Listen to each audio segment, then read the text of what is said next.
এইপিনে আহি নাথাকিব, তলত পৰিবগৈ, এইটো পৰি যাব মানে। আৰু এইজনাই হ'ল ভাতি বনগাঁও বৰনামঘৰ। সমস্যাকেইটা যদি সম্পূৰ্ণ সমাধান কৰি দিয়ে তেওঁলোকেতো ধন আত্মসাৎ কৰিব নোৱাৰিব। নমস্কাৰ, মই প্ৰাঞ্জলে আপোনালোকক স্বাগতম জনাইছোঁ মোৰ অন্য এটি ভিডিঅ'লৈ।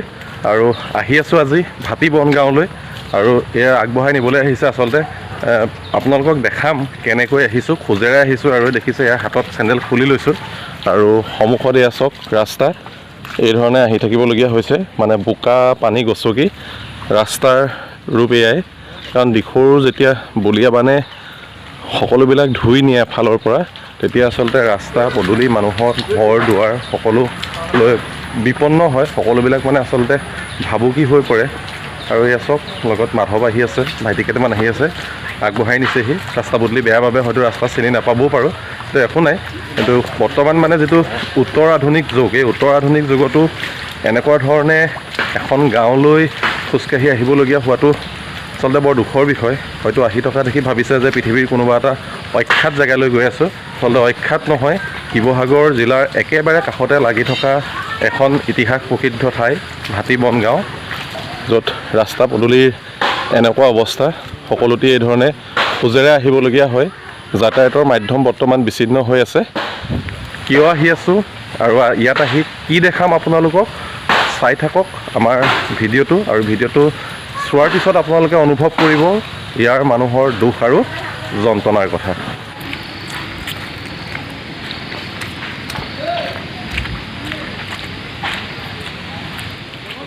এই বুঢ়া দিখৌ শিৱসাগৰ জিলাৰ মাজেৰে বৈ গৈছে, আৰু শিৱসাগৰ জিলাৰ মাজেৰে বৈ যোৱা এই বুঢ়া দিখৌৱে কিন্তু দাঁতিকাষৰীয়া ৰাইজক মাজে মাজে জুৰুলা কৰি আহিছে। দিখৌ কাৰোবাৰ বাবে হয়তো হুমুনীয়া হৈছে, কাৰোবাৰ বাবে দুখৰ কাৰণ হৈ পৰিছে, আৰু হয়তো কোনোবা চহা খেতিয়কৰ বাবে দিখৌ হৈ পৰিছে উৰ্বৰা সংস্কৃতিৰ প্ৰতীক। কিন্তু আজি আছোঁ আমি দিখৌ পাৰৰ ভাতি বনগাঁৱত। ভাতি বনগাঁৱতেই আছে এভাগ মহাপুৰুষজনাৰ অপূৰ্ব সৃষ্টি নামঘৰ, যিভাগ নামঘৰ 1950 চনৰ বৰ ভূঁইকঁপৰ সময়তেই প্ৰতিষ্ঠা হৈছিল। আৰু তেতিয়াৰ পৰাই এই দিখৌ পাৰৰ ভাতি বনগাঁও অঞ্চলটোত বিভিন্ন জাতি জনগোষ্ঠীৰ মাজত শান্তি সম্প্ৰীতিৰ দোলডাল মজবুতকৈ বান্ধি বা মজবুত কৰি ৰখাৰ বাবে এই নামঘৰজনাৰ যি অৱদান, সেই অৱদান হয়তো ইতিহাসত জিলিকি থাকিব।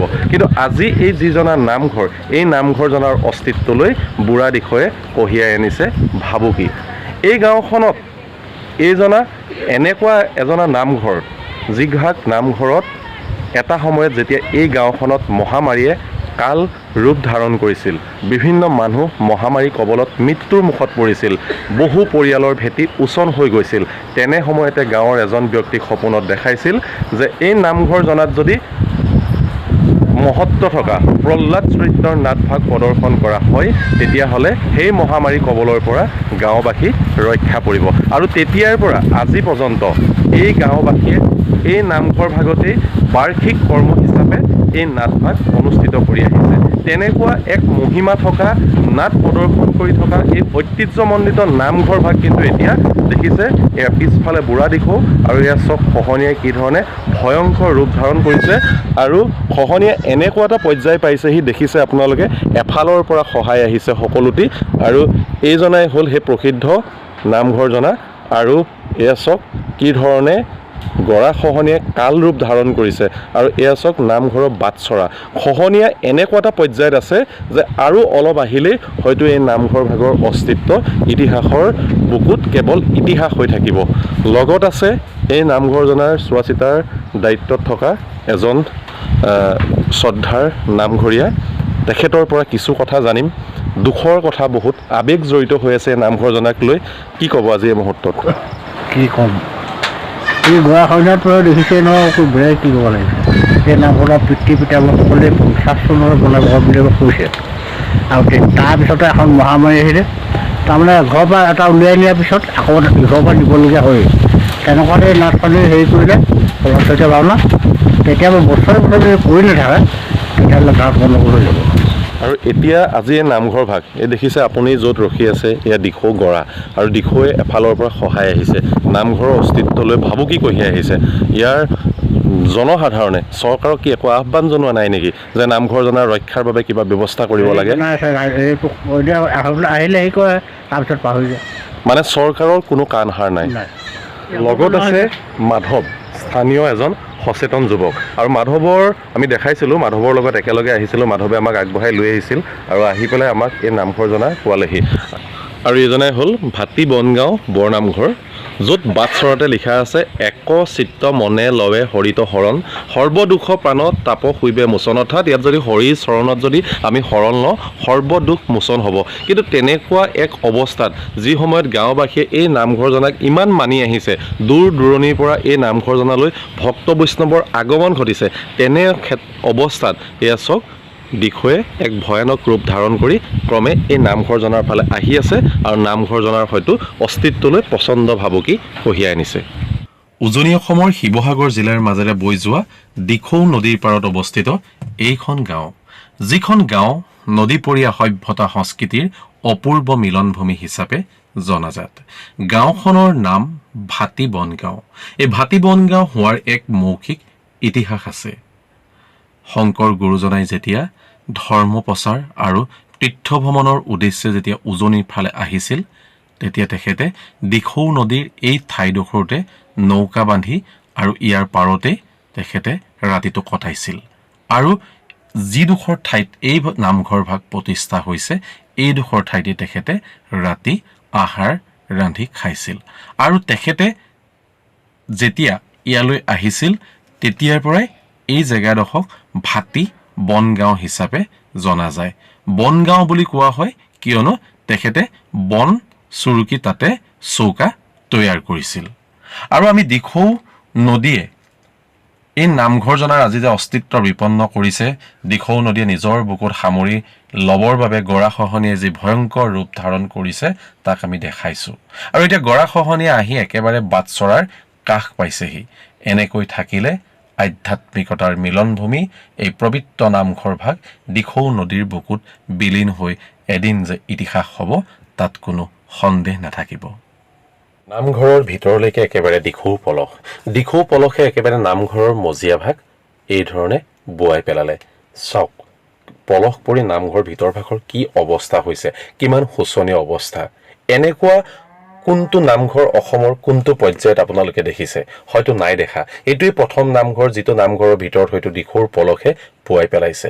সন্মুখত আছে গুৰু আসন থকাৰ পাছতো কিন্তু এই ধৰণে অস্তিত্ব বিপন্নপন্ন হৈ পৰা এই নামঘৰজনাৰ এতিয়া আমি অস্তিত্ব ৰক্ষাৰ বাবে সকলোৱে যুঁজ দিয়াৰ সময় আহি পৰিছে। আপোনাৰ ৰাস্তা বিচ্ছিন্ন হৈ গৈছে নদীৰ বুকুত, চৰকাৰৰ কোনো তাত কাণসাৰ নাই। কোনো ধৰণৰ নতুন অত্যাধুনিক পদ্ধতি ব্যৱহাৰ কৰি বা অত্যাধুনিক প্ৰযুক্তি ব্যৱহাৰ কৰি যদি এই ধৰণে মথাউৰিবিলাক যদি নিৰ্মাণ কৰিলেহেঁতেন বা ৰাস্তা যদি নিৰ্মাণ কৰিলেহেঁতেন, তেতিয়া হয়তো আজিৰ এই যিটো সমস্যা, এই গাঁওখনলৈ দিশয়ে যিটো প্ৰচণ্ড ভাবুকি কঢ়িয়াই আনিছে, এই সমস্যাটো নহ'লহেঁতেন। আৰু মানে এতিয়া আমি যিটো গম পালোঁ তোমালোকৰ গাঁওখনলৈ আহি, যে তোমালোকৰ গাঁওখনত এটা সময়ত মহামাৰী হৈছিল, মহামাৰীয়ে কাল ব্যাধিৰ ৰূপ ধাৰণ কৰিছিল। আৰু সেইটো সময়ত কোনোবা এজন ব্যক্তিক সপোনত দেখাইছিল যে গাঁওখনত যদি মানে এইভাগ যিভাগ মহত্ব থকা ভাওনা, প্ৰহ্লাদ চৰিত্ৰ সেই প্ৰহ্লাদ চৰিত্ৰ নাটভাগ যদি মঞ্চস্থ কৰা হয়, তেতিয়া সেই মহামাৰী কবলৰ পৰা গাঁওখন ৰক্ষা পৰিব। ইমান এখন মহত্ব থকা গাঁও, মহত্ব থকা নামঘৰ, ইতিহাস আছে গাঁওখনত। মই আহি ইয়াত দেখিলোঁ যে বিভিন্ন জাতি জনগোষ্ঠীৰ মিলনভূমি, সকলো শান্তি সম্প্ৰীতিৰে বসবাস কৰি আছে। তেনে ক্ষেত্ৰত এই গাঁওখন উন্নয়নৰ পৰা বঞ্চিত কিয়? মানে সম্পূৰ্ণ আপোনাৰ চৰকাৰে, মই আপোনাক ক'লোঁ যে আপোনাৰ মাহীয়া দৃষ্টিয়ে গাঁও ৰাইজক চাইছে আৰু সম্পূৰ্ণ ক্ষীৰতী গাঁও হিচাপে গাঁওখনক তেওঁলোকে ব্যৱহাৰ কৰিছে। কিয়নো এই গাঁওখনৰ পৰা চৰকাৰে কি কৰিছে, মানে ধন আত্মসাৎ কৰি আছে। এই গাঁওখনকে দেখাই উন্নয়নৰ কাৰণে ধন মোকলাই দি তেখেতলোকে কি কৰিছে, চৰকাৰ প্ৰশাসনে ধনসমূহ আত্মসাৎ কৰি তেওঁলোকে খাই আছে। মানে সমস্যাকেইটা যদি সম্পূৰ্ণ সমাধান কৰি দিয়ে, তেওঁলোকেতো ধন আত্মসাৎ কৰিব নোৱাৰিব। সেইকাৰণে সম্পূৰ্ণ সমস্যাকেইটা আজিলৈকে সমাধান কৰি দিয়া নাই বুলি আমাৰ গাঁও ৰাইজে আমি অনুভৱ কৰিছোঁ। আৰু দিশয়ে মানে এতিয়া যিটো এইবাৰ আহি যিটো দেখিলোঁ যে খহনীয়াই যিটো ভয়ংকৰ ৰূপ ধাৰণ কৰিছে, প্ৰত্যেক বছৰে এই ধৰণে দিশয়ে এটা ৰূপ ধাৰণ কৰে। হয়। আৰু তেতিয়া যেতিয়া পানী হয়, পূৰা যেতিয়া দিখৌৰ দুই পাৰ উপচি যেতিয়া পানী সোমাই পৰে, তেতিয়া গাঁওবাসীৰ অৱস্থা কেনেকুৱা হয়? মানে মানুহ কেনেকৈ থাকে ইয়াত? গাঁৱৰ ৰাইজ একদম গৰাখহনীয়াৰ আগমুহূৰ্তত দুৰ্যোগত ভুগিবলগীয়া হয়, জীৱনলৈ ভাবুকিৰ সৃষ্টি হয় যে যদি এতিয়া বাৰিষা হয় আমি কি হ'ব। আমাৰ আজিৰ পৰা 4 বছৰ আগত এজন যুৱক নিজ কৰ্মস্থলীলৈ ওলাই যোৱা অৱস্থাত তেখেতে কৰ্মলৈ যাওঁতে ৰাস্তাত আপোনাৰ দিখৌ নদীৰ জ্বলন্ত বানপানী কোবালখুটি উটুৱাই লৈ গৈছিল। সেই লৈ যাওঁতে তেতিয়া আমি ভাবিছিলোঁ যে আমাৰ গাঁৱৰ সমস্যাকেইটা সমাধান হ'ব, কিন্তু তাৰ পিছতো চৰকাৰে কোনো গুৰুত্ব প্ৰদান নকৰিলে আৰু সমস্যাকেইটা সমাধানৰ ক্ষেত্ৰত কোনো গুৰুত্ব দিয়া নাই। আৰু এয়া চাওক পূৰা দিখৌখন এই ধৰণে বৈ আহিছে পূৰা সৌ ছাইডৰ পৰা আৰু মানে এক পূৰা খহনীয়া মানে যেনি তেনি খহনীয়া আৰু এতিয়া দেখিছে যে আমি য'ত এতিয়া খোজকাঢ়ি আহি আছোঁ আমি যে এনেকৈ খোজকাঢ়ি আহি আছোঁ হয়তো খোজকাঢ়ি আহি থাকোঁতে মানে আমিও হয়তো এনেকৈ গৰাখহনীয়াৰ কবলত পৰাৰ সম্ভাৱনা আছে ন মানে এইটো যিটো দেখাইছোঁ যে এইটো যি ধৰণে খহিছে মানে এই ধৰণেতো খহি গৈ আছে এইটো ৰাস্তা আমিতো এনেকৈ আহিছোঁ আৰু এনেকৈয়ে যদি খহনীয়া হৈ থাকে তেতিয়াহ'লেতো এদিন এই গাঁওখনৰ অস্তিত্ব মানে ইতিহাস হ'ব এই গাঁওখনৰ মানচিত্ৰই সলনি হৈ যাব এনেকৈ হৈ থাকিলে গতিকে চৰকাৰলৈ বাট নাচাই যদি গাঁওবাসী সজাগ আৰু সচেতন হৈ কিবা ব্যৱস্থা ল'ব পৰা নহয় নেকি যে গাঁৱৰ যে আমি প্ৰতি বছৰেই এনেকৈ হৈ যায় গাঁৱৰ ৰাইজ একত্ৰিত হৈ আমি বাঁহৰ গোজ পুতি বস্তা চস্তা দি আমি বস্তা দি পেলাই আমি কাম কৰি থাকোঁ কিন্তু কিমাননো আৰু ৰাইজে কৰি থাকিব ৰাইজো ইমান ধৰি লওক টনকিয়াল নহয় সকলোৰে লগত বাঁহ আছে নিজৰ ঘৰৰ পৰা আমি বাঁহ কাটি আনো বস্তাত মাটি ভৰাই আমি বস্তা দিওঁ কিন্তু প্ৰতিবাৰেতো নোৱাৰে প্ৰতিবাৰে সহায় থাকিব প্ৰতিবাৰে কেনেকৈ ৰাইজে কষ্ট কৰি থাকিব নোৱাৰে সেইকাৰণে আমি ভাবিছোঁ চৰকাৰে এটা আমাক স্থায়ী সমাধান দিয়ক যিটো সমাধানৰ জৰিয়তে গাঁৱৰ সমস্যাকেইটা একেলগে শেষ হৈ যায় দেখিছে দিখৌ আৰু দিখৌ পাৰত অৱস্থিত এইখন এখন গাঁও হাতী বন গাঁও এই গাঁওখন আচলতে সংখ্যাত বহুত মানুহৰ জনবসতি খুব কম আৰু আমি জনাত এই গাঁৱৰ পৰা কিন্তু বহু পৰিয়াল পানীৰ ভৰত উঠি গৈ বিভিন্ন জেগাত সংস্থাপিত হৈছে কথাষাৰ কিমান দূৰ সঁচা সঁচা এইখন গাঁও ইমানেই এখন বিশাল গাঁও আছিল ইমানেই ডাঙৰ গাঁও আছিল এই গাঁওখনত এটা সময়ত কমেও 800টা পৰিয়ালে বাস কৰিছিল এইখন গাঁৱৰ পৰা 5খন গাঁৱৰ সৃষ্টি হৈছে সম্পূৰ্ণ এখন ৰাজহ গাঁও হয় গাঁওখন ইয়াত আপোনাৰ চৰকাৰী গাঁওবুঢ়া আছে এখন প্ৰাথমিক বিদ্যালয় আছে 3টাকৈ নামঘৰ আছে এটাকৈ ভোট কেন্দ্ৰ আছে কিন্তু এই ভোট কেন্দ্ৰ থকাৰ পাছতো কম 2টা ৱাৰ্ড আছে এটা ৰুদ্ৰসাগৰ গাঁও পঞ্চায়তৰ অন্তৰ্গত এটা 5 নং ৱাৰ্ড এটা 6 নং ৱাৰ্ড এই কমেও 2টা ৱাৰ্ডতে আপোনাৰ 1000 ভোট আছে কিন্তু এই ভোটখিনি আমাৰ পৰা সংগ্ৰহ কৰি আছে কিন্তু সমস্যাকেইটা ক্ষেত্ৰত চৰকাৰে কোনো গুৰুত্ব দিয়া নাই মানে ইমান এটা বিশাল জনবসতি দিখৌ পাৰ আৰু নদী পাৰ বুলি ক'লে আচলতে নদীপৰীয়া যিটো সভ্যতা নদীপৰীয়া যিটো সংস্কৃতি এইখিনি আচলতে অসমৰ বেলেগ মানে সমতলত পোৱা নাযায় এই নদীপৰীয়া সভ্যতা সংস্কৃতিৰ ইতিহাসত বহুত মহত্ব আছে আৰু ইয়াক লৈ বিভিন্ন গল্প উপন্যাস বিভিন্ন ঘটনা বিভিন্ন কিবা কিবিৰ সৃষ্টি হৈছে যিবিলাকে হয়তো ইতিহাসৰ বুকুত সোণালী আখৰে হৈ জিলিকি আছে তেনে ক্ষেত্ৰত এতিয়া যিটো দেখিছোঁ যদি এই ধৰণে যদি দিখৌৰ গৰাখহনীয়া হৈ থাকে তেতিয়া তোমালোকৰ গাঁওখনো কিন্তু এদিন ইতিহাস হ'ব ইতিহাস বাদ দি বেলেগ একো নাথাকিব গতিকে সময় থাকোঁতেই তোমালোকে যদি কিবা এটা ব্যৱস্থা লোৱা বা এনেকৈ চোৱা এইটো যি ধৰণে গৰাখহনীয়া হৈছে তোমালোকে চৰকাৰক আহ্বান জনোৱা দৰকাৰ হ'লে সমগ্ৰ ৰাইজ একত্ৰিত হৈ পেলাই চৰকাৰক আহ্বান জনোৱা যে এই ধৰণৰ যদি ব্যৱস্থাটো কৰি নোলোৱা তেতিয়াহ'লে তোমালোকে তোমালোক ধৰা ক'ৰবালৈ গুচি যাবা কিন্তু শ মানুহ ক'ৰবালৈ হয়তো গুচি যাব নোৱাৰিব পাৰে গতিকে এই ক্ষেত্ৰত সকলোৱে কিবা এটা ষ্টেপ লোৱাটো ভাল হ'ব ন আমি এতিয়া ছ'চিয়েল মিডিয়াৰ জৰিয়তে হওক বা নিউজৰ জৰিয়তে হওক আমি চৰকাৰক বাৰে বাৰে অনুৰোধ জনাইছোঁ আৰু কাগজে পত্ৰই আমি গাঁৱৰ ৰাইজ একত্ৰিত হৈ জিলা প্ৰশাসনৰ উপায়ুক্ত মহোদয়ক স্মাৰক পত্ৰ দিয়াৰ লগতে বিভিন্ন সময়ত আমি বিভিন্ন বিভাগীয় কৰ্তৃপক্ষক আমি কাগজ দি আহিছোঁ যে সমস্যাকেইটা সমাধান কৰিব লাগে কিন্তু কাগজখন দিয়াৰ পিছত একেলগে জোখমাখ ল'বলৈ আহে কিন্তু তাৰপিছত পাহৰি যায় জোখমাখ লৈ ৰাইজক দেখায় কিন্তু লোৱাৰ পিছত আৰু গুৰুত্ব নিদিয়ে গতিকে আমি এইবাৰ ভালকৈ আমি অনুৰোধ জনাইছোঁ যিহেতু যদি এইবাৰ সমস্যাকেইটা সমাধান কৰি নিদিয়ে খুব কম দিনৰ ভিতৰতে আমাৰ যি গাঁৱৰ ঐতিহ্যমণ্ডিত নামঘৰ য'ত নেকি প্ৰত্যেক বছৰে প্ৰহ্লাদ চৰিত্ৰ ভাওনা অনুষ্ঠিত হয় সেই নামঘৰৰ ভাওনা ভাগলৈ অসমৰ বিভিন্ন প্ৰান্তৰ পৰা ভকত বৈষ্ণৱে ভগৱানৰ শ্ৰীচৰণত সেৱা জনাবৰ কাৰণে মনৰ কামনা পূৰণৰ অৰ্থে অসুখ বিসুখৰ পৰা বেমাৰ ব্যাধিৰ পৰা পৰিত্ৰাণ পাবৰ কাৰণে ভগৱন্তৰ ওচৰত প্ৰাৰ্থনা জনাবৰ কাৰণে আহে যদিহে নামঘৰ জনা নদীৰ বুকুত যায় তেতিয়াহ'লে মই ভাবোঁ অকল আমাৰ গাঁওখনৰ ক্ষতি নহয় সমগ্ৰ শিৱসাগৰ জিলাৰ ক্ষতি গতিকে চৰকাৰক আহ্বান জনাইছোঁ আপোনাৰ জৰিয়তে আপোনাৰ ইউটিউব চেনেলৰ জৰিয়তে এই সমস্যাকেইটা আমাক অতি সোনকালে সমাধান কৰিব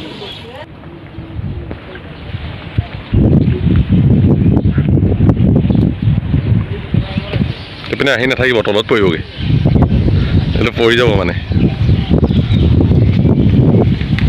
এই প্ৰহ্লাদ চৰিত্ৰ নাটভাগ ইয়াত যেতিয়া প্ৰদৰ্শন হয় তেতিয়া এই গাঁওবাসীয়ে নহয় বা শিৱসাগৰবাসীয়ে নহয় অসমৰ বিভিন্ন প্ৰান্তৰ পৰা ভক্ত বৈষ্ণৱৰ আগমন ঘটে এই নাটভাগৰ ওচৰত এভাগ সেৱা লোৱাৰ মানসেৰে কাৰণ ইমানেই ইতিহাস আছে বা ইমানেই মহত্ব আছে যদি মহত্ব নাথাকিলেহেঁতেন তেতিয়াহ'লে সমগ্ৰ অসমৰ পৰা ভক্ত বৈষ্ণৱৰ আগমন হয়তো ইয়ালৈ নহ'লহেঁতেন গতিকে তেনে এটা মহত্ব থকা নামঘৰ যেতিয়া আজি দিখৌৰ বুকুত জাহ যোৱাৰ উপক্ৰম হৈছে হয়তো আমি এনেকুৱা ধৰণে হয়তো 5-10 বছৰ পিছত আকৌ এটা ভিডিঅ' বনাব লাগিব যে ইয়াত এখন গাঁও আছিল ইয়াত এভাগ নামঘৰ আছিল গতিকে ইয়াত এখন গাঁও আছিল বা ইয়াত এজন নামঘৰ আছিল এই কথাষাৰ যাতে কোনোদিন কোনো কালে হৈ নুঠক তাৰ বাবে আমি সকলোৱে একেলগে আমি এটা যৌথ প্ৰচেষ্টাত যদি আমি এই গাঁওবাসীক বা নামঘৰজনক আমি এই দিখৌৰ গৰাখহনীয়াৰ ফালৰ পৰা ৰক্ষা কৰিব পাৰোঁ সকলো সজাগ হওক সচেতন হওক সকলোৱে ভিডিঅ'টো চাই লাইক কৰক কমেণ্ট ইমানেই কমেণ্ট কৰক যাতে বা ইমানেই শ্বেয়াৰ কৰক যাতে ভিডিঅ'টো যোগেদি চৰকাৰ বা প্ৰশাসনৰ দৃষ্টিগোচৰ হয়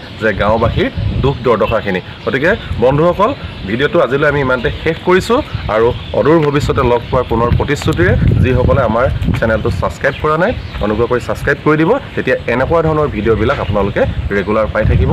আজিলৈ ধন্যবাদ। জয় আসন।